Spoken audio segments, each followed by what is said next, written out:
सभापती महोदय, या ठिकाणी खाद्य पुरेसं असल्याचं माननीय मंत्री महोदयांनी सांगितलं आहे.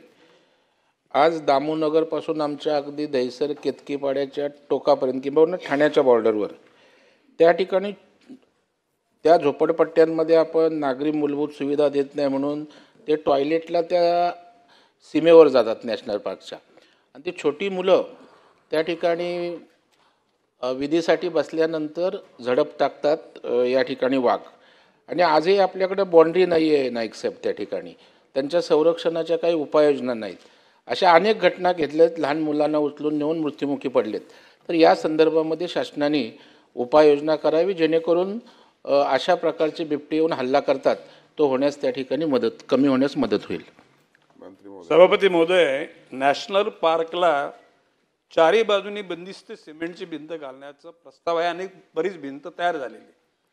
नॅशनल पार्कच्या अंतर्गत भागामध्ये पेराफरी रोड तयार करून त्या ठिकाणी CCTV कॅमेरे पण लावण्याचं प्रस्तावित आहे. गस्त आताच चालू आहे, परंतु पेराफरी रोड झाल्यानंतर गस्त अतिशय प्रभावीपणे त्या ठिकाणी लागली जाईल.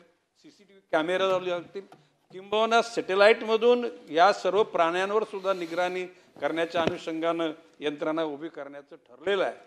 भविष्य काळामध्ये अशा प्रकारचे बिबट्यांचे हल्ले लहान मुलांवर किंवा कुठल्या माणसावर होणार नाहीत याच्याकरता वन खात्याची यंत्रणा, आजूबाजूची पोलीस यंत्रणा आणि काही NGOज सुद्धा त्या ठिकाणी त्यांना एकूण अवेअरनेस करण्याचं काम करत आहेत.